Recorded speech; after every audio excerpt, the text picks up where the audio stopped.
Hello everyone! For one of our last capsules of the year, I would like to talk about transitions.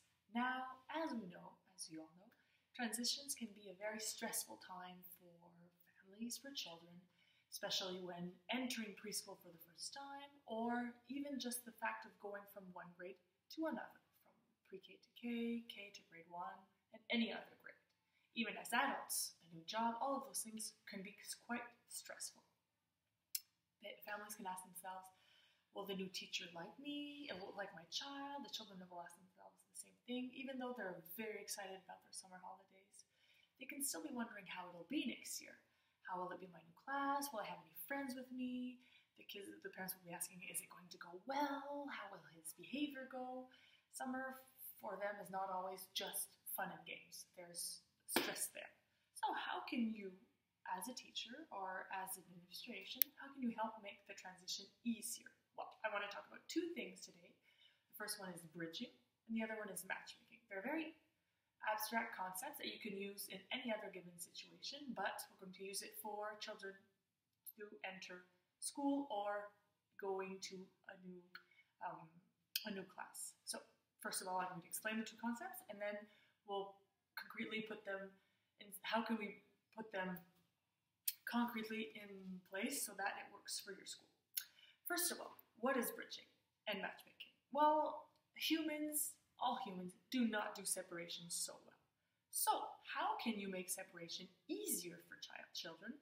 Well, you bridge it. Instead of focusing on the negative aspects of the separation, the fact that you will not be there at that given time, well, you focus on the positive. I will be seeing you soon. For example, a very good example of this, if you have no children, bear with me, but it's still very easy to understand. Bedtime is a very stressful time for children because they want to stay with you. So how can you bridge until the next morning? Well, you don't talk about the fact, well, you have to go to bed now. This is your bedtime, I need my time. You did all your routine, you've had your books, now we'll see now that's done. You focus on tomorrow morning. I'm so anxious to see you tomorrow morning. We'll have a breakfast together. What would you like for breakfast? Oh yes, we'll have French toast, or maybe not French toast in the week, but we'll have cereal together. Yes, those are my favorite too. And you focus on what's coming.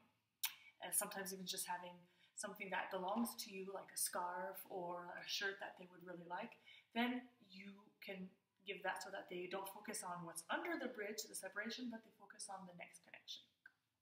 So the next morning.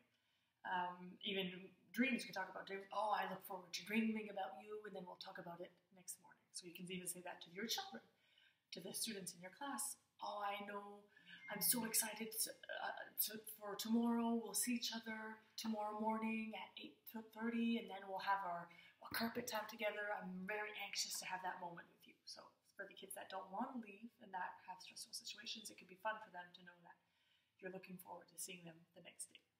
Relationships are meant to last forever, even when physically apart. If your students are attached to you and you fear the year to come, you can bridge the separation. So you can tell them, I look forward to seeing you in September.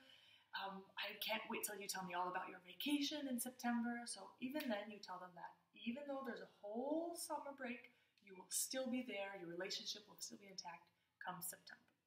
So that's the bridging. Now the matchmaking is also very interesting because you use existing attachments to create new ones. Example, my son really didn't like this passe-partout. It's kind of like pre-K, but a little bit different on the French side. And he really didn't like the teacher, and the teacher found that he was a bit troublesome. So we had a first parent meeting, and I told her about how wonderful she was and how my son talked about no one else. He loved what they did. There was a Monsieur Hibou character that's there all the time. He loves Monsieur Hibou. He thinks you have the coolest glasses. I really, like we said, j'ai beurré épais. I told her so many things. Honestly, none of that was true. But come next week, when my son came back from passe-partout, he loved it. She finally, for some reason, you wonder, what did I do? He wanted to go to passe-partout and he was happy, and next parent meeting she told me how mature he had become and how funny he was and all these wonderful things. But what did I do? I matched make them. And I had been telling my son how the teacher loved him and how she had recognized that they had the same hairdo and all sorts of things. So I matched make them. I did a matchmaking, and it did work. It really does work. Then we can do the same thing with our own children when they leave from one class to the other. If you know that the children are attached to you, you invite the grade 1 teacher to come in the class and you say, Miss so-ever, Miss Nadej, she's a really cool teacher. I like her. She's my friend. And I think you guys will like her too. So you're attached to them. She is now, or he is now, part of your village of attachment. The kids will probably be good for her and will probably want to be attached to her because she is attached to you. It's all about attachment. So we can go back to the attachment video for a bit more on that, but it really, really makes a difference. Even in one of Dr. Neufeld's presentations, when he was presenting to over 2,000 teachers in a board, the rector there was loved by everyone. He had family barbecues. He was all over the place. They loved him. So all he did to present Dr. Neufeld before he was going to have a full day of long, long, long speeches about behavior and whatnot and attachment, all he said, the rector, was he put his arm on Dr. Neufeld's shoulder and said, "This guy, I trust him. I like this guy. Wait and see how much fun you'll have today." That's all he said. And at the end of his presentation, he had a standing ovation. So it goes a long way. Matchmaking is very important. So how can you make this happen? Well, like I was saying, you can introduce yourself to the parents and children. When you do, try not to have direct contact with the child necessarily, because sometimes they'll even polarize their attachment, because children are not meant to attach to strangers. That's just a natural and normal thing. But if you talk to the parents and smile, you're both smiling and nodding together, then you can slowly engage with the child because you've acquired attachment with the parent and the child will see that. When you're slowly engaging attachment to the child, you're interacting with the child, then you can focus on the similarities. Oh, that's a really neat shirt. I have one just like that at home. Those shoes, they're really cool. Their color, they're red there. That's my favorite color. Did you know that? Oh my God, we're alike. And you work on sameness because that's the second part of attaching. You attach through the eyes and you attach through likeness. Then, as you've created this, a slight attachment link, but still you've created that, you can, it's an idea, ask someone to take a picture of the parent, because it's the existing attachment, of yourself and the child. They can leave with that picture or you send it to them throughout the summer. They put it on their fridge and all through the summer, without even talking about it, the parents don't even need to do anything, you don't even have to give them instructions, they'll see the picture. Oh, I'm attached to mommy or daddy or grandma, whoever they're attached to. I'm attached to them. I see they're smiling. The teacher and grandma, they must be attached too. I'm going to attach to them. And oh my goodness, the September transition will be so much easier. There's nothing is perfect, but for most of your children, that will work miracles. So I think that's a good way to work on the existing attachments. You don't try to force it on the child. It has to come from them. And you work on the ones that already exist. So you go through that.